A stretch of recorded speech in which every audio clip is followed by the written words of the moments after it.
సంరక్షించి మీ కృపచేత మమ్మల్ని నడిపిస్తున్నందుకు స్తోత్రాలు తండ్రి. మరికొన్ని మీ మాటలు వినాలని మేము ఆశపడుతూ ఉన్నాం. మీ సహాయాన్ని మాకు దయచేయండి. మా బ్రతుకులను బలపరిచే మాటలు, మీకు లోబడే మాటలు మాకు దయచేయండి. యేసుక్రీస్తు వారి అతి శ్రేష్టమైన నామమున ప్రార్థించి వేడుకొనిచున్నాం మా పరిపరలోకి. ప్రభు నామమున అందరికీ మరొకసారి ప్రత్యేక వందనాలు తెలియజేస్తూ, దేవుని కృపలో దేవుని యొక్క గ్రంథం నుంచి మరికొన్ని మాటలు మనం వినడానికి దైవ గ్రంథాన్ని మనం అందరూ కూడా ధ్యానించుకుందాం. కొన్ని ప్రాముఖ్యమైన విషయాలను మనం ఆలోచించాం. కీర్తన గ్రంథంలో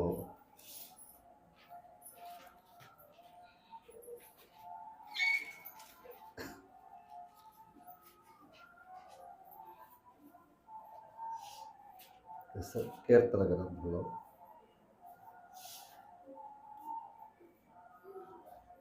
75వ కీర్తన 6వ వచనాన్ని మనం చదువుతాం. 75వ కీర్తన 6వ వచనాన్ని మనం చదువుతాం. చూడండి, ఇక్కడ మనసు పెట్టడం దయించి, తూర్పు నుండి అయినను పడమటి నుండి అయినను అరణ్యములో నుండి అయినను మనకు హెచ్చు కలగదు అని చెప్తున్నాడు ఆయన. తూర్పు నుండి అయినను పడమటి నుండి అయినను మనకి హెచ్చు కలగదు. అరణ్యములో నుండి అయినను హెచ్చు కలగదు. తూర్పు నుండి పడమటి నుండి అన్నారు. ఈ తూర్పు పడమర దిక్కులుగా మన అందరికీ తెలిసిన విషయం.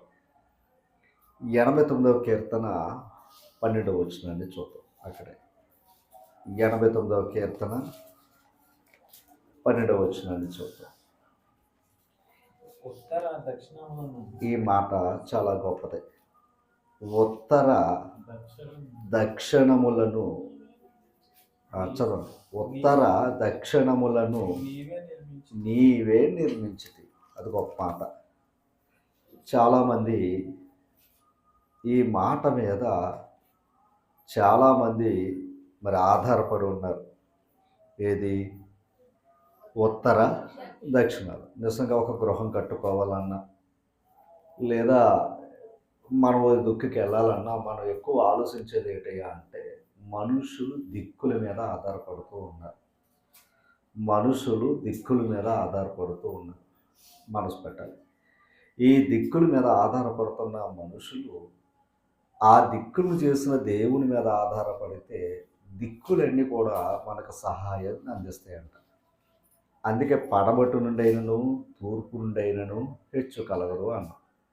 అంటే ఒకవేళ పడమటికి వెళ్ళినా లేదా తూర్పుకి వెళ్ళినా మనకి ఏం కలగాలని వెళ్ళాలని ఆశపడుతున్నాం? హెచ్చు, అంటే కొంచెం లాభం పొందాలని ఆశపడతాం. కానీ అక్కడి నుంచి అది వచ్చేది కాదు. తర్వాత ఏం చదువుకున్నాం? 89వ కీర్తనలో ఉత్తర దక్షిణములు నిర్మించు. అంటే ఇంకా దేవుడు నిర్మాణం చేశాడంట ఉత్తరం దక్షిణాలు. అలాగే తూర్పు పడమర కూడా ఆయన చేశాడు. అదనమాట. ఇవన్నీ చేసిన ఆయన ఒక విషయాన్ని చూపిస్తారు. చూడండి,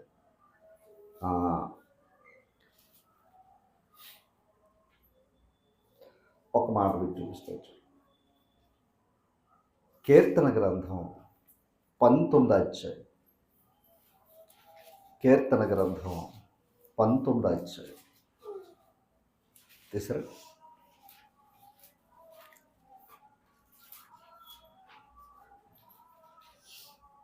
ఇక్కడ 5వ వచనాన్ని చదువుతాం.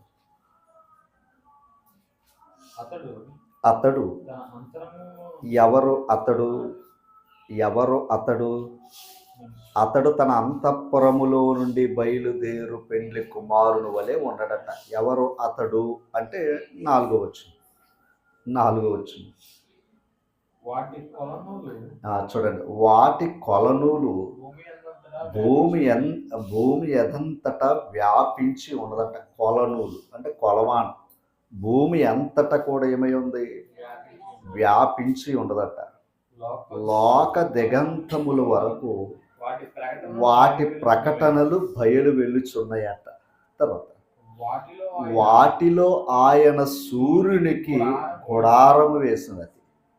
వాటిలో ఆయన సూర్యునికి ఏం వేశాడంట? గుడారం వేశాడట. ఏంటా అదంటే కొంచెం మనం మొదటి నుంచి చదివితే ఇంకా బాగా, ఆకాశములు దేవుణ్ణి, అంతరిక్షం ఆయన చేతి పదుని, పగటికి పగలు బోధ చేయుచుంది, రాత్రికి రాత్రి. ఇప్పుడు రాత్రికి పగలకి ఆకాశాలకి అంతరిక్షాలకే అవన్నీ మనం తెలుస్తున్నాయి అనడానికి ఏంటయ్యా అంటే అక్కడ ఒక సూర్యుడు ఉన్నాడు. అందుకే సూర్య కుటుంబం అన్నారు. ఈ సూర్య కుటుంబం లేదే ఈ విశ్వానికి వెలుగు లేదనమాట. అందుకే సూర్యునికి ఏం వేశాడంట? అక్కడ గుడారం వేశాడట. దాని అర్థం ఏంటంటే సూర్యుడిని అక్కడ నిలవబెట్టింది దేవుడు అంట. అమ్మ, సూర్యుని అక్కడ నిలవబెట్టింది దేవుడే. ఇప్పుడు ఆ సూర్యుని బట్టే తూర్పును ఉదయిస్తే సూర్యోదయం అంటున్నాం, పడమట అస్తమిస్తే సూర్యుడు అస్తమించాడు అంటున్నాడు, పడమట అంటున్నాం. అంటే సూర్యుడు ఉదయాన్ని తూర్పును కనబడతాడు, సాయంకాలం పడమట కనబడతాడు. అంటే ఇప్పుడు ఈ సూర్యుడు బట్టే మనకి ఇది తూర్పు, ఇది పడమర, ఇది ఉత్తరం, దక్షిణం అని నిర్ధారణ చేస్తున్నాం, అంతే కదా. అయితే ఇక్కడ ఏమన్నాడు? వాటిలో ఆయన సూర్యుడికి గుడారము వేసింది. ఇప్పుడు 5వ వచనం, అది ఇప్పుడు అతడు అంటే ఎవరు? ఇప్పుడు సూర్యుడు ఏమో, ఇశ్రాయేలు వారి గురించి కాదు, ఓకేనా. ఇప్పుడు చూడండి, అతడు తన అంతఃపురములో నుండి, అంటే దేవుడు గుడారం వేశాడు కదా ఆకాశంలో, అదనమాట. అదే ఆయన అంతఃపురం. అంతఃపురములో నుండి బయలుదేరు ఎవరో సూర్యుడంట. అందుకే చూడండి, పెండ్లి కొడుకుని ఏమంటావు? దగదగలాడేస్తున్నావురా అంటాం, అంతేనా. పెండ్లి కుమారుడు ఎలా ఉంటాడో? మెరుస్తూ ఉంటాడు. అంటే దాని అర్థం ఏంటంటే సంతోషంగా ఉంటాడు. అలాగే సూర్యుడు కూడా ఎలా ఉన్నాడు? వెలుగుతో ఉన్నాడు. అందుకే అతన్ని ఏమని పోల్చాడంటే పెండ్లి కుమారుడు బయలుదేరినట్లు అతను బయలుదేరుతున్నాడట. ఎక్కడి నుంచి? తన అంతఃపురంలో నుండి. ఎక్కడుంది ఆయన అంతఃపురం? ఆకాశంలో ఉంది, అంతేనా. తర్వాత మాట, సూర్యుడు పరిగెత్తును ఉల్లసించినట్లు తన పదమునందు పరిగెత్తు ఉల్లసించుచున్నాడట. ఎవరో? సూర్యుడు. ఏం చేస్తున్నాడంట? ఆయన పరిగెడుతున్నాడట, ఓకేనా. ఎలాగా? సూర్యుడు ఎలాగైతే పరిగెడతాడో అలా పరిగెడుతున్నాడట ఆయన. అతడు ఆకాశమున ఈ దిక్కు నుండి బయలుదేరి ఆ దిక్కు వరకు దాని చుట్టూ తిరుగుచూ వచ్చుచున్నాడు. ఒక్కసారి ఆ మాట ఆలోచన చెయ్యాలి. సూర్యుడు ఈ దిక్కు నుండి ఆ దిక్కుకి ఏమవుతున్నాడంట? ఆయన ప్రయాణం చేస్తున్నాడట. ఎలాగా? పరిగెడుతున్నాడట. పరిగెడుతున్నాడట. ఎవరో? సూర్యుడు. ఎందుకు? తర్వాత ఆ దిక్కు నుండి ఈ దిక్కుకి ఎందుకు వెళ్తున్నాడు ఆయన? తర్వాత చదవ. కదండి, అతని వేడిమికి మరుగైనది ఏదీ లేదు. అతని వేడికి మరుగైనది ఏది లేదు. అంటే ఇప్పుడు సూర్యుడు వేడి, రెండవది వెలుగు, అంతేనా కదంట. ఆయన దగ్గర ఏముంది? వేడి, వెలుగు రెండు ఉంటాయి. ఇప్పుడు ఆయన వేడికి మరుగైనది ఏదీ లేదు అన్నాడు. మరుగైనది ఏదీ లేదు అన్నాడు. అంటే సూర్యుడు ప్రయాణం చేస్తున్నప్పుడు, లేదా సూర్యుడు తన అంతఃపురంలోంచి వస్తున్నప్పుడు ఎందుకు వస్తున్నాడయ్యా అని మనం ప్రశ్న వేసుకుంటే, సూర్యుడు ఎక్కడైతే కనపడతాడో అక్కడ వెలుగు ఉంటుంది. సూర్యుడు ఎక్కడైతే వస్తున్నాడో అక్కడ ఏముంటుంది? వెలుగు ఉంటుంది. ఇప్పుడు ఆయన ఏమన్నాడు? ఆ దిక్కు నుండి ఈ దిక్కు వరకు ఈయన వెళ్తున్నాడు, అంతేనా. ఆ దిక్కు నుండి ఈ దిక్కు వరకు ఆయన వెళ్తున్నాడు, అంతేనమ్మా. చెప్పాలి, వెళ్తున్నాడు. అంటే ఈ దిక్కు కూడా ఏముంది? దిక్కులు ఉన్నట్టుగా కనబడుతున్నాయి. ఆ దిక్కు నుండి ఈ దిక్కుకి అన్నాడు. ఇప్పుడు సూర్యుడి క్రింద మనం ఉన్నాం కనుక ఈ సూర్యుడు వెళుతున్న దాన్ని బట్టి మనం ఏం చేసుకుంటున్నామంటే తూర్పును ఉదయించాడు, పడమటన అని మనం దిక్కులు వేసుకుంటున్నాం. ఒక విషయం చెప్పాలంటే సూర్యుడు బట్టి దిక్కులు వచ్చినాయి. సూర్యుడే లేకపోతే దిక్కులు గొడవే లేదు. ఇప్పుడు సూర్యుడికే దిక్కు ఉందంట, అది నేను చెప్పేది. సూర్యుడికి ఏముందంట? దిక్కు ఉందంట. అంటే ఆయన ఎక్కడి నుంచి అయితే వచ్చాడో మళ్ళా అక్కడికి వెళ్ళాలి. ఏ దిక్కు నుండి అయితే వచ్చాడో మళ్ళా దిక్కుకి వెళ్ళాలి. ఆ దిక్కు నిర్మాణం చేసింది ఎవరు? అది అంట. సూర్యునికే దిక్కు ఉంది. భూమి మీద ఉన్న ప్రతి మనుషులు ఈ 4 దిక్కులకి లేదా 8 దిక్కులకి భయపడి దేనికయ్యా అంటే పైన ఒక ఆయన ఉన్నాడు. ఎవరైనా? సూర్యుడు. ఇప్పుడు ఆ సూర్యుడు ఉన్నాడు కనుక ఈ దిక్కుల గురించి మనం ఆలోచన చేస్తున్నాం. ఈ దిక్కుల మీద ఉన్న మనుషుల యొక్క ఆలోచన ఏంటయ్యా అంటే, ఒకవేళ తూర్పుకి వెళితే హెచ్చు కలిగిద్దా, లేదా పడమటకి వెళితే హెచ్చు కలిగిద్దా? అదే కదా ఎంత చదువుకున్నాం. ఇందాక మన తర్వాత ఏమనుకున్నాం? ఉత్తర దక్షిణములు ఆయన నిర్మించాడు. గుర్తుపెట్టు. ఇంతకే ఉత్తర దక్షిణాలు ఎలా వచ్చాయి? సూర్యుని వల్ల వచ్చాయి. అది నేను అంటున్నా. సూర్యుడి వల్ల ఈ తూర్పు పడమటలు వచ్చాయి. అసలు సూర్యుడే లేకపోతే ఏ దిక్కు కనపడదు మనకి. దిక్కులతో పనే ఉండదు. ఇప్పుడు సూర్యుడంతటి వాడికే దిక్కు ఉంది అంటున్నాడు. అర్థమైందమ్మా? సూర్యుడు అంతటి వాడికి ఏముంది అంటున్నాడు. అందుకే ఆయన ఏ దిక్కు నుండి అయితే వచ్చాడో ఆ దిక్కుకే వెళ్తున్నాడట. అంటే సూర్యుడు కూడా పరిగెడుతున్నాడు, ప్రయాణం చేస్తున్నాడు అన్న మాట మనం చదువుకున్నప్పుడు. ఇంతకే సూర్యుడు వెళ్ళిన ప్రతి చోట ఏముంది? వేడి. ఆ వేడికి మరుగైనది ఏది లేదు. ఇప్పుడు అమెరికా వెళ్ళాడు ఈయన. ఎవరో? అక్కడ ఏముంది? మళ్ళా పొద్దునికి ఇండియా వచ్చేస్తాడు. ఎక్కడేముంది అంటే ఇప్పుడు సూర్యుడికి ఏమి లేదు, చీకట్లేదు అని అర్థం. అది సూర్యుడు ఎక్కడైతే ఉన్నాడో అక్కడ ఆయన వేడి, రెండవది వెలుగు వల్ల ప్రతీది కూడా స్పష్టంగా కనబడుతుంది. అంతేనమ్మా? ఇప్పుడు ఆయన ఎందుకు ప్రయాణం చేస్తున్నాడో మనకు అంటే మనకు రహస్యంలో ఉన్నది బయలుపరచడానికి వస్తున్నాడట ఆయన. ఎవరో? దేవుడు. అంతేనా? ఇప్పుడు రాత్రి మనకి స్పష్టత ఏమీ తెలియదు. ఇప్పుడు పొద్దున సూర్యుడు వచ్చేటానికి అది అందుకే వెలుగు రాగానే ఈ వస్తువు ఎక్కడ పెట్టామా, మళ్ళీ ఈ వస్తువులు ఎక్కడ ఉన్నాయా అన్నమో. దేన్ని బట్టి? రైట్. ఎంతక సూర్యుడు గమనించాలి. సూర్యుడు ఏది బయలుపరుస్తున్నాడు? సూర్యుడు మరుగుపరిచే దేన్ని? మరుగుపరిచే దేన్ని? ఒకటే మరుగు. ఒకసారి 6వ వచనం మరలా చదవండి. అతడు ఆకాశమును ఈ దిక్కు నుండి బయలుదేరి ఒకసారి ఆ దిక్కు వరకు. ఎవరో? సూర్యుడు. అంటే సూర్యుడు అంతటి వాడు ఏమవుతున్నాడో, సూర్యుడు అంతటి వాడు ఏమన్నా తన దిక్కు నుండి మరో దిక్కుకి వెళ్ళి తిరుగుతున్నాడు అన్నది ఉంది. సూర్యుడికే దిక్కులు ఉన్నాయన్నమాట ఉంది. కానీ ఆయనకు తూర్పు, పడమర, ఉత్తర, దక్షిణ కాదు, దిక్కు ఉందంట. అర్థం చేసుకోవాలి. దిక్కు ఉందంట. అంతేనా మాట అన్నాడు. ఆ దిక్కులోంచి ఏం చేస్తున్నాడు ఆయన? ప్రయాణం చేస్తున్నాడట. అమ్మా 25వ అధ్యాయము మొదటి వచనం. యెహోవా నీ దిక్కునకు నీ దిక్కునకు చూచి నా ఆత్మను ఎత్తుకొనుచున్నాను. ఇంతకు యెహోవా అన్నాడు కదా. అంటే ఎవరికి చేస్తున్నాడు ప్రార్థన? దేవుడికే చేస్తున్నాడు, సూర్యునికి కాదు సుమా. నీ దిక్కునకు అనే పదం వాడాడు. అంటే దేవుడుండే చోటే దిక్కు కదా. భక్తుడికి ఏది దిక్కు? దేవుడే దిక్కు. అంతేనమ్మా? దిక్కులు దిక్కు కాదు, దేవుడే దిక్కు. అది అన్నమాట. ఇప్పుడు నీ దిక్కునకు చూచి అనే పదం వాడాడు. అంటే ఆయన దిక్కేదో గుర్తించాడట. ఎవరో? భక్తుడు. అంతే కదండి. నీ దిక్కును అంటే దిక్కు కనపడ్డదా అంటే ఏ దిక్కు? మరొక మాట యోబు గ్రంథం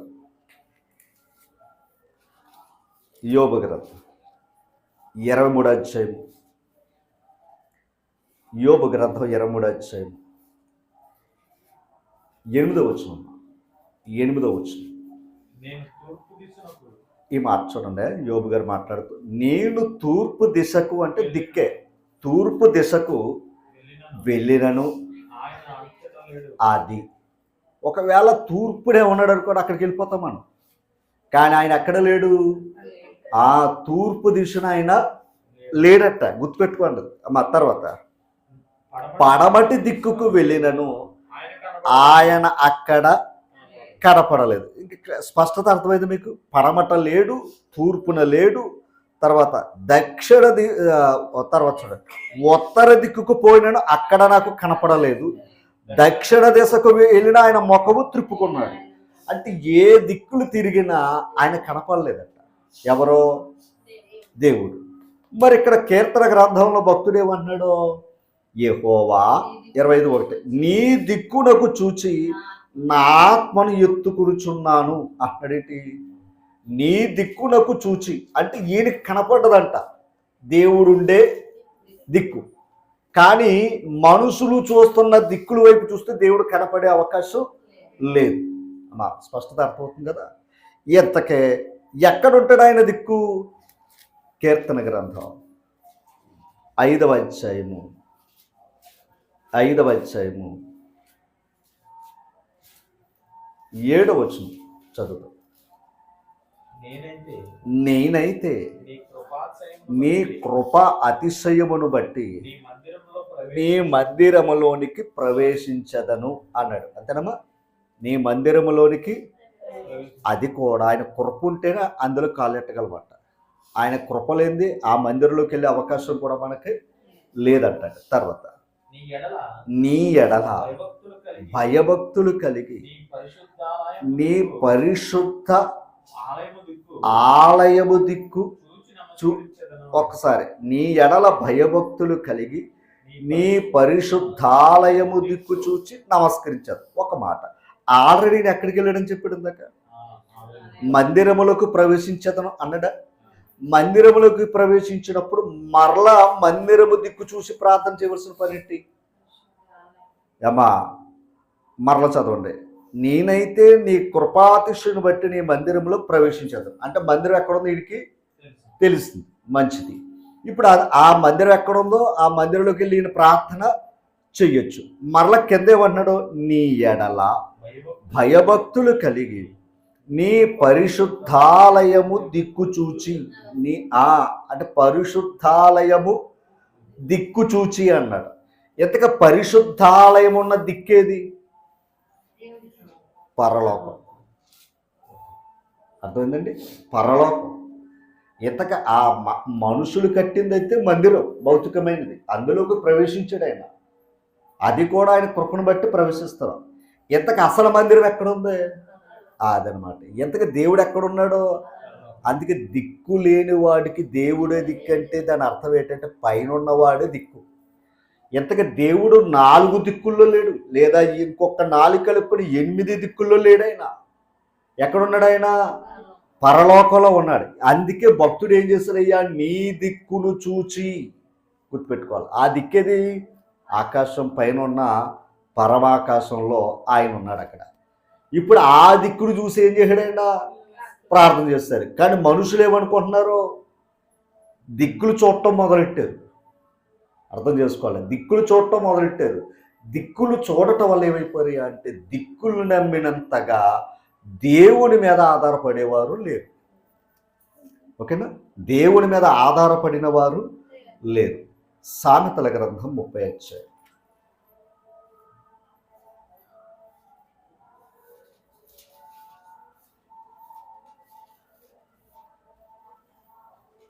నాలుగో వచనం చదవండమ్మా.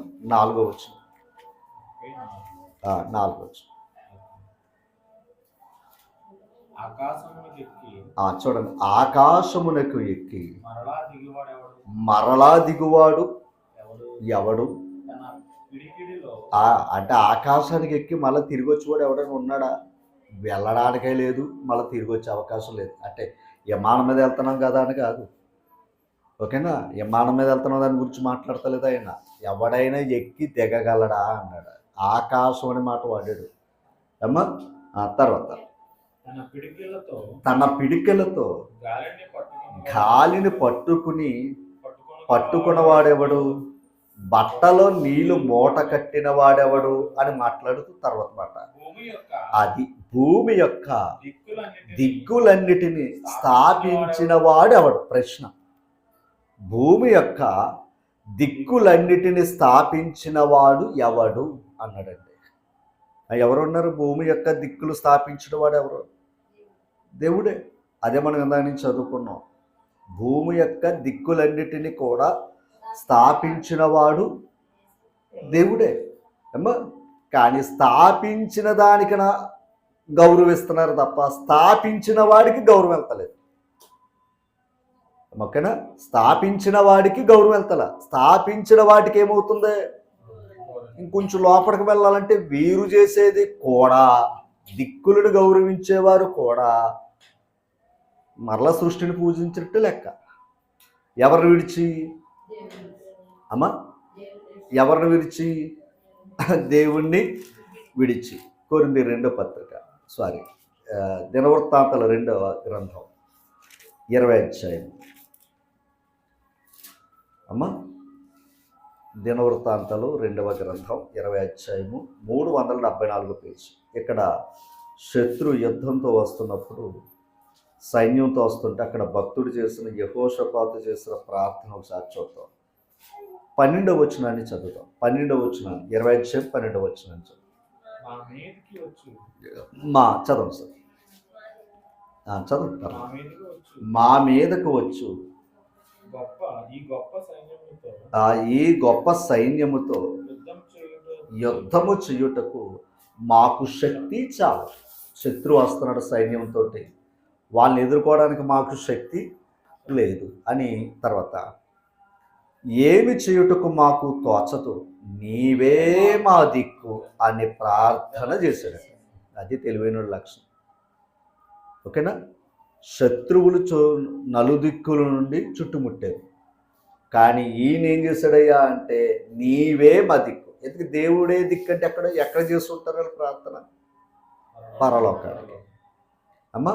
ఇప్పుడు పైన ఉన్నవాడు గొప్పోడు కదా, పైన ఉన్నవాడు గొప్పోడు కదా. అందుకు వీళ్ళు ఏం చేశారయ్యా అంటే తెలివిగా, అంటే తెలివి అంటే కాదు, దేవుని దగ్గర ఉన్నది అదే జ్ఞాన వివేకాలతో భక్తి చేయాలి. భక్తి ఎప్పుడు జ్ఞానానుసారంగా ఉండాలి. కానీ ఇశ్రాయేలు వారు కొందరు భక్తి ఎలా ఉందంటే వారి భక్తి జ్ఞానానుసారమైనది కాదు అంటాడు. వారి ఆసక్తి జ్ఞానానుసారమైనది కాదు అన్నాడు. కనుక వీళ్ళు ఏం చేశారయ్యా అంటే నీవే మా దిక్కు అని ఏం చేశారు? వీళ్ళు ప్రార్థన చేశారు. దేవుడు ఏం చేశాడు? ఎప్పుడైతే ఆ దేవుని మీద ఆధారపడ్డారో దేవుడు ఖచ్చితంగా ఏం చేస్తాడో కృప చూపుతాడండి అమ్మ. మరొక విషయాన్ని మీకు ముందు పెడతా. కీర్తన గ్రంథం 77వ కీర్తన. కీర్తన గ్రంథం 77వ కీర్తన 16వ వచనాన్ని చదువుతాం. 16వ వచనాన్ని చదువు. దేవా జలములు నిన్ను చూచే, జలములు నిన్ను చూసి అంట. జలములు నిన్ను చూచి అవి భయపడుతున్నాయంట, దిగులు పడుతున్నాయంట అమ్మా. దిగులు పడెను, అగాధ జలములు గజగజలాడుతున్నాయంట. జలాలు అమ్మా. తర్వాత మేఘరాశులు నీళ్లు దిమ్మరించెను, అంతరిక్షము ఘోషించెను, నీ బాణములు.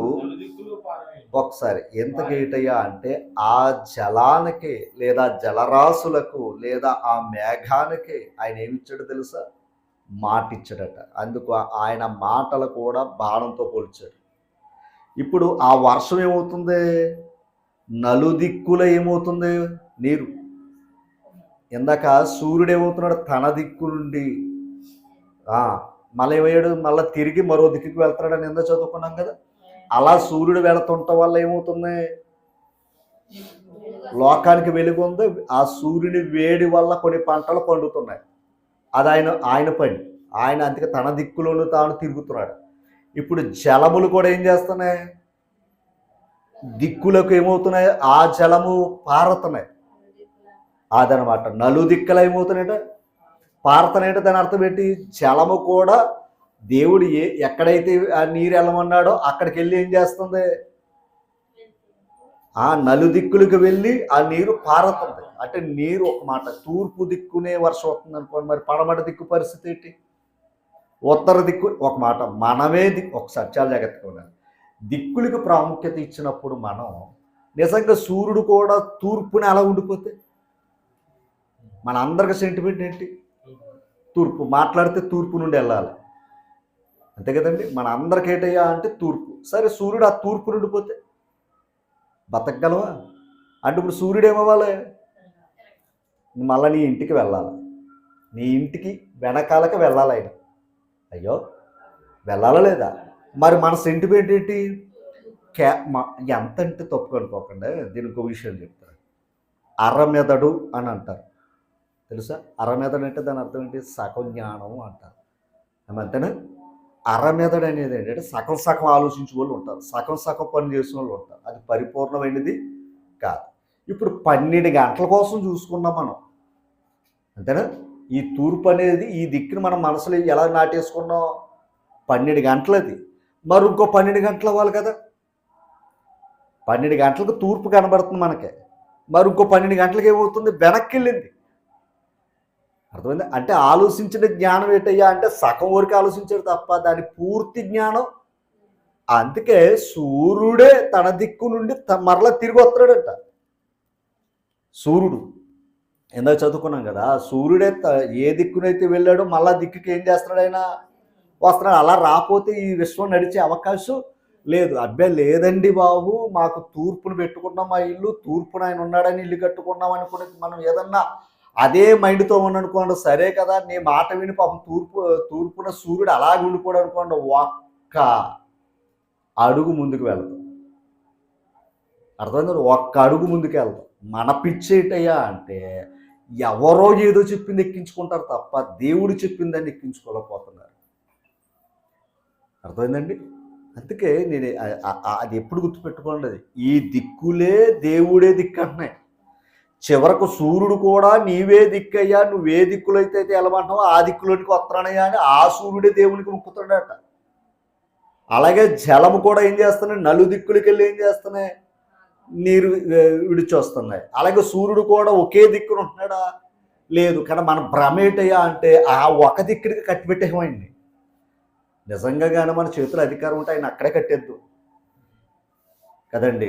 ఆయనకి నిజంగా అంటే మనం ఏమనుకుంటాం? మన మనసులు కట్టేసుకున్నాం. ఎలాగా? సూర్యుడు అక్కడే ఉంటాడో. అప్పటికి జ్ఞానం లేదు, ఓకేనా? ఈ జ్ఞానం అప్పటికి లేదు. ఎందుకంటే సూర్యుడు తన చుట్టూ తాను ఏమవుతున్నాడో అదే చెప్పాడు ఇందాక. పరిగెడుతున్నాడా లేదా? మరి అదిగో తన దిక్కు నుండి తాను అంటే ఎన్ని తిరుగుతలేదు, తన చుట్టూ తాను తిరిగటానికి ఎన్ని ఏమవుతున్నాయి? తిరుగుతున్నాయి. భూమి తిరుగుతుంది, సూర్యుడు తిరుగుతున్నాడు. ఇవన్నీ మనకు చిన్నపిల్లలు చెప్తారు పాఠాలు. కానీ జ్ఞానవంతులు అనుకుంటున్నారు, బుర్రలో పండితులు అయిపోతున్నారు అనుకుంటే తల తెలిపి వచ్చేస్తుంది, కానీ ఇంకా దిక్కు మీద ఆధారపడతారండి, ఓకేనా? అది కరెక్ట్ కాదు. దేవుడు కూడా చెప్తున్నాడు. అందుకే పసిపిల్లరు జ్ఞానులను సిగ్గుపరుచుటకు పసిబాలుల చేత మాట్లాడిస్తున్నాడు. అంటే సందర్భం వేరనుకోండి. ఆ పాయింట్ చూస్తే పెద్దవారికి కూడా ఇంకా దేని మీద ఉంది? దేవుని కంటే దేని మీద ఎక్కువ చూస్తారో. ఇంకా మీకు ఇంకో మాట తెలుసా? ప్రార్థనా మందిరానికి వచ్చేవాడు కూడా శకునం చూసేవాళ్ళు కూడా ఉన్నారు, తెలుసా మీకు? ప్రార్థనా మందిరికి వచ్చిన వాళ్ళు కూడా ఏం చూస్తున్నారు తెలుసా? ఖచ్చితంగా చెప్తారు. అంటే దాని అర్థం ఏంటంటే అంతగా దాని మనస్సులోనికి దాన్ని పంపేసుకున్నాం అమ్మా. కనుక దయించి అర్థం చేసుకోవాలి. ఇప్పుడు నీళ్ళు ఏమవుతున్నాయి? నలుదిక్కులు కూడా ఏమవుతున్నాయి? పారుతున్నాయి. కనుక ఈరోజు దేవుని కృపలో మన అందరికీ కూడా మనకు షాప్కి వెళ్ళాం, కిరాణా షాప్కి వెళ్ళాం, అదే డీమార్ట్కి వెళ్ళాం. అక్కడ నిజంగా అక్కడ మనిషి బతకడానికి ఇన్ని వస్తువులు అనిపించింది నాకు. ఎందుకంటే ధాన్యాలు, జీలకర్రలు ఇవన్నీ చూస్తుంటే నిజమే బ్రతకడానికి ఇన్ని వస్తువులు, ఇన్ని చిన్న చిన్న వస్తువులు, జీలకర్ర, ఆవాలు ఇవన్నీ చూస్తే ఒక్క మనిషి బ్రతకడానికి ఎంత సంపద ఎక్కడి నుంచి వస్తుంది? అంతే కదా. మనం చిన్న షాపులకు వెళ్తే జస్ట్ ఏదో ఒక డబ్బాలో తీసుకెడతారు పాపం ఆయన. పెద్ద షాపులకు వెళ్తే మామూలుగా పట్టిన వెళ్ళరు వాళ్ళు. అప్పుడు అనిపించింది ఎంత ఎక్కడి నుంచి పండుతుంది? మనం వెళ్ళి కొనుక్కొని వచ్చేస్తున్నాం, ఎంత సంపద ఎక్కడి నుంచి వస్తుంది? అది నేను దాన్ని మర్చిపోతున్నారు రా బాబు మన దేవుడు అనిపించింది మనుషులు, ఓకేనా? అందుకే సూర్యుడికి అప్పగించిన పని అదే. ఆ సూర్యుడే లేకపోతే ఈ పంటలు లేవు, మనమే లేవు. ఆ సూర్యుడే దేవుడే దిక్కు అంటున్నాడు ఆయన. ఆ జలాలే ఆయన చెప్పుడు దిక్కులు కల్లా తిరుగుతున్నాయి, అంటే ఈ దిక్కులన్నీ కూడా దేవుడే దిక్కని అయిపో మొరపెడుతున్నాయి, కానీ మనుషుడు మాత్రం నువ్వే దిక్కని మాత్రం చేయలేకపోతున్నాడు ప్రాంతం. అదే చెప్తున్నాడు అమ్మ. రైట్, ఇప్పుడు ఇంకొక విషయాన్ని చూపిస్తాను. కీర్తన గ్రంథం 12వ అధ్యాయం.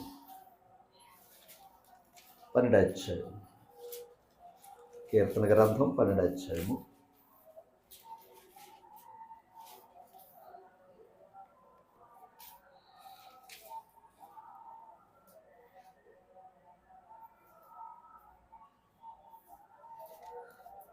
ఎనిమిదో వచ్చిన చదవండి సార్. కీర్తన గ్రంథం 12వ అధ్యాయం 8వ వచనం. నరులలో నీచ వర్తన ప్రబలమైనప్పుడు, ఏ ప్రవర్తన అంటే పనికిరాని ప్రవర్తన ప్రబలమైనప్పుడు, దుష్టులు గర్విష్ఠులై నలుదిక్కులు తిరుగులాడు. అక్కడ దుష్టులు గర్విష్ఠులై ఏమవుతారంట? నలుదిక్కుల తిరుగు. అంటే వేళ తిరుగుతున్నారు, కానీ దేవుడు ఉద్దేశం ఏంటో చెప్పమంటారా? దానియేలు గ్రంథం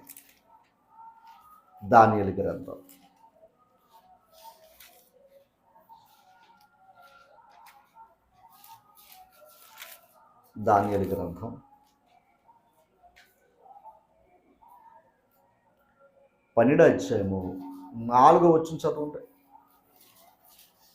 దానియేలు, నీవు ఈ మాటలను మరుగు చేసి అంత్యకాలము వరకు ఈ గ్రంథమును ముద్రింపుము.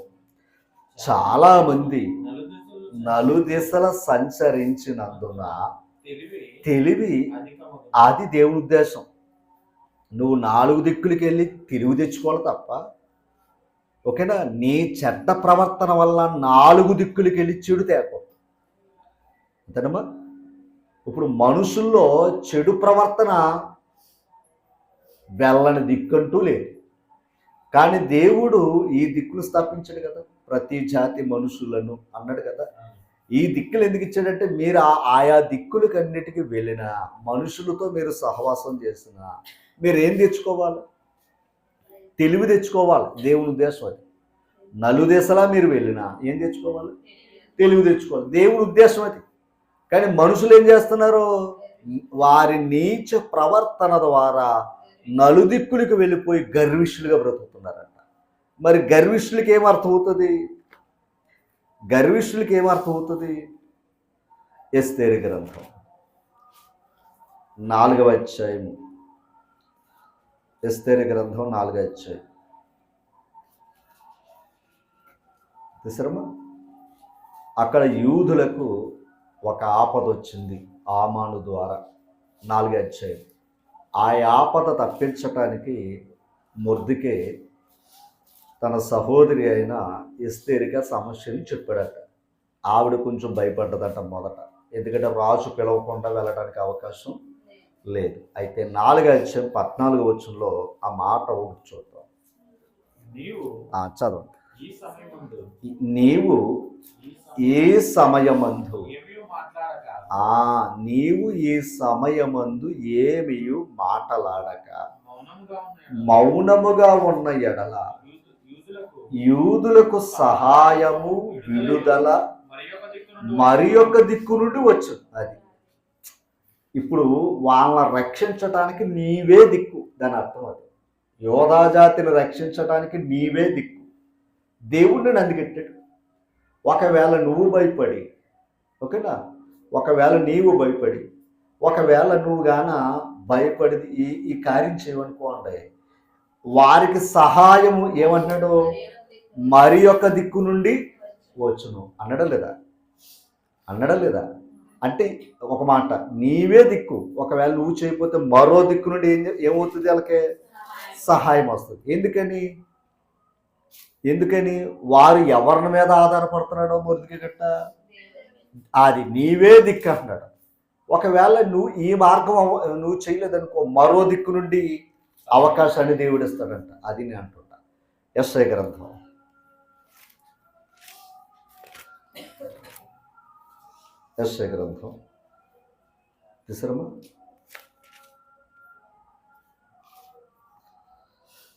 41వ అధ్యాయం. యెషయా గ్రంథం 41వ అధ్యాయం. 25వ వచనాన్ని చదువు. చూడండి, తూర్పు దిక్కు నుండి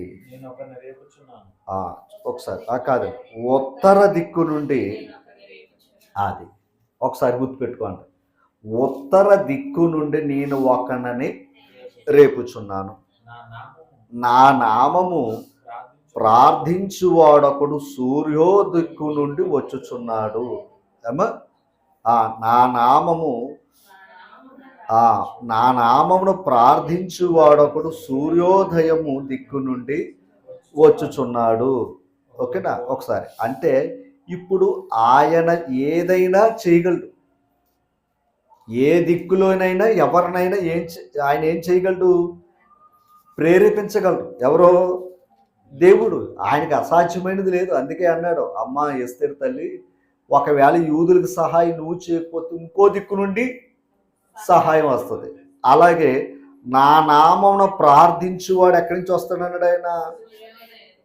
ఎవరో కాదు, కోరేష్. ఓకేనా? కోరేష్. ఇశ్రాయేలు వారిని కాపాడింది ఎవరో? బానిసత్వం నుంచి విడిపించింది ఎవరో? కోరేష్ అన్నమాట. అంటే దేవుడు అన్య రాజు చేత తన ప్రజలను ఏం చేశాడు? ఆయన విడిపించాడు. విడిపించాడా లేదా? విడిపించాడు. కనుక దేవుడే మనకు దిక్కై మన ప్రార్థన చేస్తే ఏ దిక్కులో నుండి ఏం చేయగలడు? సహాయం అనమాట. కానీ మనం ఈ దిక్కుల మీద ఆధారపడ్డాం అనుకోండి. ఏ దిక్కులు? అదనమాట, ఈ దిక్కులు లేదా మనుషుల దిక్కులు అనుకున్నాం అనుకోండి, మనకు దేవుడి నుండి సహాయం అయితే రాదు. కనుక దిక్కులే ఆయనకి ఏమవుతున్నాయంట? దిక్కులే ఆయనకి ఏమవుతున్నాయి అంటే దిక్కులే మాకు దిక్కులు చెప్తున్నాయంట అమ్మ. అందుకే దిక్కులు నిర్మించిన వాడు ఆయన.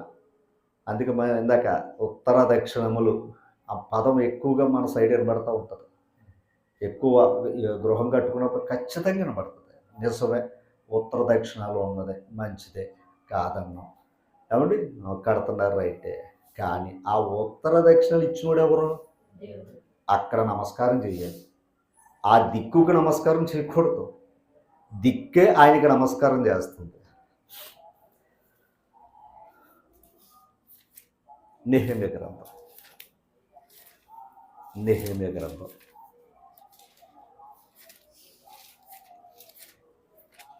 ఒకసారి చూద్దాం.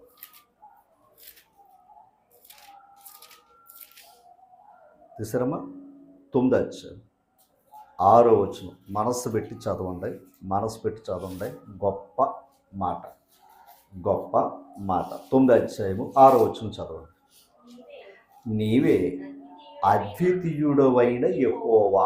అంటే దాని అర్థం ఏంటంటే ఇంకొకడు లేడు అమ్మా, ఇంకొకడు అక్కడ లేడు, దేవుడు ఒక్కడే. నీవే ఆకాశమును మహాకాశములను వాటి సైన్యమును భూమిని దానిలో ఉండినది అంతటిని సముద్రమును వాటిలో ఉండిన అంతటిని సృజించిన వాటినన్నిటిని కాపాడువాడవు. అంటే సృజించిన వాడు ఆయనే, కాపాడేది ఆయనే. దేని? ఆకాశాన్ని, భూమిని, అందులో ఉండే సమస్తం అంటే అన్నీ కూడా కాపాడేది ఎవరో? దేవుడే. తర్వాత మాట చదవండి. ఆకాశ సైన్యమంతయు, అది నేను అంటాను, ఆకాశ సైన్యమంతా కూడా ఏం చేస్తుంది? నువ్వు నక్షత్రానికి నమస్కారం చేస్తున్నావు అనుకోండి, నక్షత్రం ఏమో దేవునికి నమస్కారం చేస్తుందంట. నువ్వు సూర్యునికి నమస్కారం చేస్తున్నావు అనుకోండి, సూర్యుడే దేవునికి నమస్కారం చేస్తున్నాయట. నువ్వు భూమికి నమస్కారం చేస్తున్నావు అనుకోండి, భూమే దేవునికి నమస్కారం. నేలకు నువ్వు నమస్కారం చేస్తున్నావు అనుకోండి, నీళ్ళు దేవునికి నమస్కారం చేస్తున్నాయట. అంటే సమస్తం కూడా ఎవరికి నమస్కారం చేస్తున్నాయి? ఎవరైతే సృష్టించారో, ఎవరైతే కాపాడుతున్నాయో వాటికి అవి నమస్కారం చేస్తున్నాయి. అలాగే నిన్ను సృజించాడు, నిన్ను కాపాడుతున్నాడు, నువ్వు ఆయనకి నమస్కారం చెయ్యు. అర్థమైంది మీకు? అందుకని కనపడిన దాని అన్నిటికీ ఏం చేస్తున్నారు? నమస్కారం చేస్తున్నావు. మరి దేవుడు ఒక మాట చూడండి, దేవుడు చెప్పాడు ఏమని? నా స్వరం విన్నారు తప్ప నా స్వరూపాన్ని మీరు చూడలేదు అన్నారు. కానీ వాళ్ళు ఏం చేస్తారు? స్వరూపమే కావాలి అనుకుని ఆ స్వరూపం ఈ సృష్టిలో వెతుకుని వాటిని పూజించడం మొదలెట్టారట. అపోస్తుల కార్యాలు దేవుడు ఏం చేశాడో చూడండి ఒకసారి. అపోస్తుల కార్యాలు 7వ అధ్యాయము తీసారా, 41వ వచనం. ఆ దినములలో వారొక దూడను చేసుకుని ఆ విగ్రహమునకు బలి అర్పించి తమ చేతులతో నిర్మించిన వాటి యందు, అంటే దేవుణ్ణి వీళ్ళ నిర్మించారు. ఎంత విచిత్రం! దేవుణ్ణి వాళ్ళు ఏం చేశారంట, నిర్మించారంట. మళ్ళీ వాటి యందు సంతోషిస్తున్నారట దేవుడని. అందుకు దేవుడు వారికి విముఖుడై ఆకాశ సైన్యమును సేవించుటకు వారిని విడిచిపెట్టాడు. ఓకేనా? ఇంకేం చేశాడు ఆయన విడిచిపెట్టేశాడంట. మొక్కుంటే మొక్కోనరా బాబు అన్నాడట ఆయన. అంటే ఆకాశ సైన్యానికి నువ్వు ఎన్ని నమస్కారాలు చేసుకుని ఆయన ఏమో అడ్డాడతలా, మొక్కుకుంటే మొక్కో అన్నాడట ఆయన. విచిత్రం ఏంటయ్యా అంటే ఈ ఆకాశ సైన్యం అంతా ఏమో ఆయనకి నమస్కారం చేస్తాడు, ఈ అమాయకుడేమో ఓకేనా దీనికి నమస్కారం చేస్తున్నాడట. ఎంత విచిత్రం అంటే దీన్ని ఎలా వర్ణించాలి అంటే నువ్వు సృష్టించుకున్నది కూడా ఆయనకే నమస్కారం చేస్తుంది. ఓకేనా? నువ్వు సృష్టించుకున్న నువ్వు నమస్కారం చేసేది కూడా ఆయనకి నమస్కారం చేస్తుంది. అందుకే మీరు ఎప్పుడైనా సరే గమనించారో లేదో, ఇలా ఉంటాయి లోకంలో రూపాలు. ఓకేనా? ఎక్కువ శాతం ఎలాగుంటాయి, ఇలాగుంటాయి. ఇలా ఉన్నాయంటే దాని అర్థం ఏంటయ్యా అంటే అవే వాటికి ఏం చేస్తున్నాయి, దేవునికి ఏం చేస్తున్నాయి, నమస్కారం చేస్తున్నాయి. కానీ వీడు ఇవి ఎవరికైతే నమస్కారం చేస్తున్నాయో వాడికి నమస్కారం తెలుసుకునే జ్ఞానం వెతుక్కోరా బాబు అంటున్నాడు ఆయన. అందుకే ఇందాక చదువుకున్నాం, ఆకాశములు దేవుని మహిమను, అంతరిక్షము ఆయన చేసిన చేతి పనిని ప్రచురము, తర్వాత ఏమన్నాడు, పగటికి పగలు రాత్రికి రాత్రి. ఇవన్నీనేమో నీకు బోధ జ్ఞానం చెప్తే ఇవన్నీ పక్కన పెట్టి నీ బోధ నీ జ్ఞానం వెతుక్కుని కడక దీనికేమో రొక్కడం మొదలెట్టు. ఇదే నాకు దిక్కని ఏం చేస్తున్నావు, అది నమస్కారం చేస్తున్నావు. కనపడిన దానికన్నా నమస్కారం చేసావు, అసలు దిక్కు నుదిలేసావు. కానీ అసలు దిక్కు ఎవరయ్యా అంటే దేవుడు. ఆ దిక్కు ఎవరయ్యా అంటే పరలోకంలో ఆ పరిశుద్ధాలయంలో దేవుడు ఉంటాడు. అందుకే ఆయన దిక్కని భక్తుడు ఏం చేస్తాడు, నీవే మా దిక్కని ఏం చేస్తాడు, ఆయన ప్రార్థన చేస్తాడు. ఓకేనా? కనుక కీర్తన గ్రంథం 50:1 50:1 కీర్తన గ్రంథం 50:1. ఈ దిక్కులన్నీ ఎందుకు నిర్మించాడు ఆయన? సరే ముగింపుకుంటాం. 50:1 ఆ మాట చూస్తారా, దేవాది. దాని అర్థం ఏంటంటే దేవులకే దేవుడైన, అంతేనా? దేవాది దేవుడైన యెహోవా ఆజ్ఞ ఇస్తున్నాడంట. అది ఆ తూర్పు దిక్కును మొదలుకొని పడమటి దిక్కు వరకు భూనివాసులను రమ్మని. అది ఇంతకి దిక్కులో నుండి ప్రజలందరినీ ఏం చేస్తున్నాడు ఆయన, రమ్మని పిలుస్తున్నాడు. ఎందుకు పిలుస్తున్నాడో 4వ వచనం. ఆయన తన ప్రజలకు న్యాయము తీర్చుటకే బలి అర్పణ చేత నాతో నిబంధన చేసుకుని నా భక్తులు నా యొద్దకు సమకూర్చుడని మీది ఆకాశమును భూమిని పిలుచుచున్నాడు. ఓకేనా? దేవుడు ఈ నలుదిక్కులున్న వాళ్ళందరినీ కూడా ఏం చేస్తున్నాడు, ఆయన పిలుచుకుంటున్నాడట.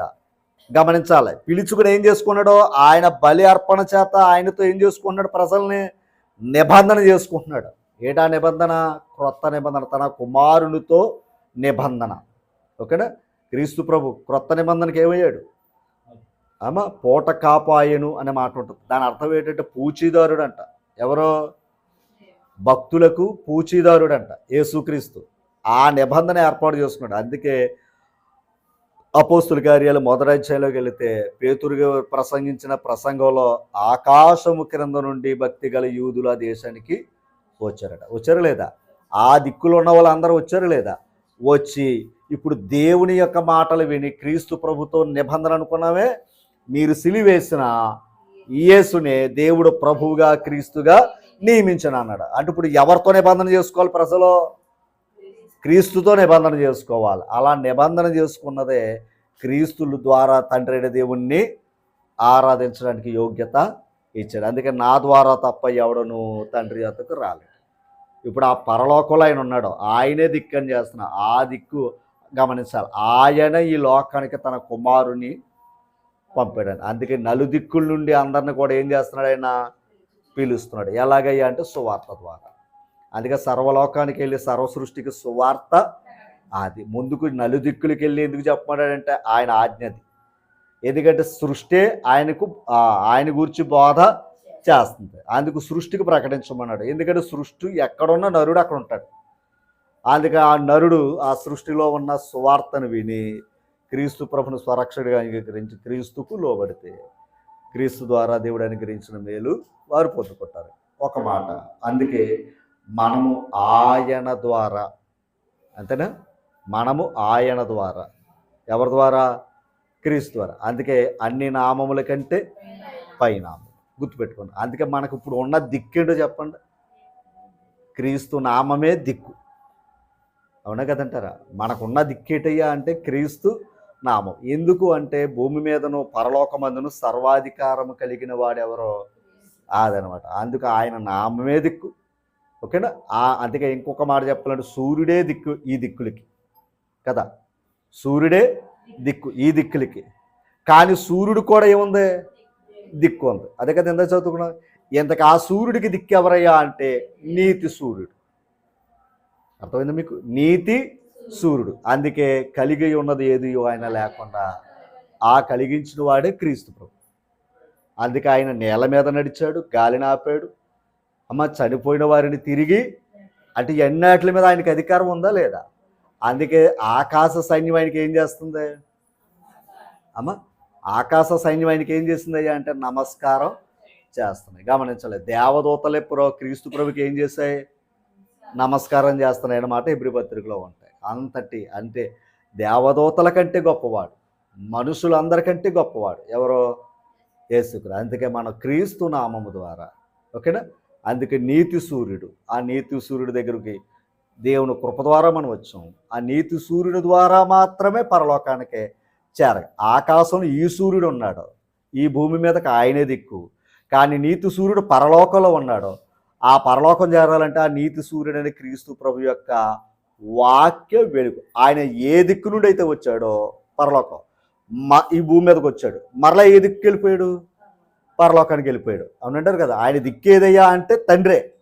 అందుకు ఆ దిక్కు నుండి వచ్చాడు, మళ్ళా ఆ దిక్కుకి వెళ్ళిపోయాడు. అలాగే సూర్యుడు కూడా తన దిక్కు నుండి తాను ఏం చేస్తున్నాడో ప్రయాణం చేస్తున్నాడు. అలాగే యేసు ప్రభు ఈ లోకానికి వచ్చాడు, మరలా తిరిగి పరలోకానికి వెళ్ళాడు. అలాగే మనం కూడా ఆ దిక్కుకు వెళ్ళాలంటే దేవుడే దిక్కు అని దేవుడు పంపిన ఆ దిక్కు ఎవరయ్యా అంటే అందుకే ఉత్తర దిక్కు నుండి సూర్యో దిక్కు నుండి నా నామమును ప్రార్థించు వాడిని ఒకడు పంపుతున్నాడు అన్నాడా లేదా? ఆ ప్రార్థన ఆయన నామమును బట్టి ప్రార్థన చేయువారికి ఇశ్రాయేలు వారికి ఏం కలిగింది? రక్షణ కలిగింది. ఎవరైనా కోరేష్. అలాగే క్రీస్తు ప్రభు యొక్క నామం ద్వారా మనకి ఏం కలిగింది? రక్షణ కలిగింది. అటువంటి గొప్ప నామమును మనం కలిగి ఉన్నాం. ఆయనే దిక్కు తప్ప మరో దిక్కుతో పని మనకే లేదు. ఎందుకంటే ఆయన దిక్కు అయినప్పుడు నీకు గమనించు, నువ్వు ఉన్న పరిస్థితులు ఏ కష్టం అంటే ఇంకో దిక్కు నుండి అయినా కూడా ఆయన నీకు సహాయాన్ని పంపగలడు, నీకు ఆ మేలు. కానీ లోపల ఆయన దిక్కు కాదని నువ్వు పడమటి దిక్కైనా తూర్పు దిక్కైనా నువ్వు ప్రయాణం చేసావు అనుకోండి, ఆ ప్రయాస వ్యర్థం. కానీ క్రీస్తు నందున్న ప్రయాస వ్యర్థం కాదు. మరలా చెప్తాను, ఆకాశము క్రిందనున్న సూర్యుని క్రింద ఉన్న ప్రయాస వ్యర్థమే అంటాడు ప్రసంగి గ్రంథం. అన్నాడా లేదా? సూర్యుని క్రింద ఉన్న ప్రయాస వ్యర్థం అంటాడు ప్రసంగి గ్రంథం. కానీ క్రీస్తు నందున్న ప్రయాస వ్యర్థము కాదని ఎరిగి అంటాడు ఇక్కడ. ప్రభునందున్న ప్రయాస వ్యర్థం కాదు. అందుకే ఆ ప్రయాస మనం పడితే ఖచ్చితంగా మన జీవితాలకి నెమ్మది, సంతోషం ఉంటుంది. కనుక ఓపికతో విన్న మిమ్మల్ని అందరినీ దేవుడు దీవించాలని కోరుతూ ఈ నా మాటలు ముగిస్తూ ఉన్నాడు. మీ అందరికీ వందనాలు. Thank you. అమ్మా.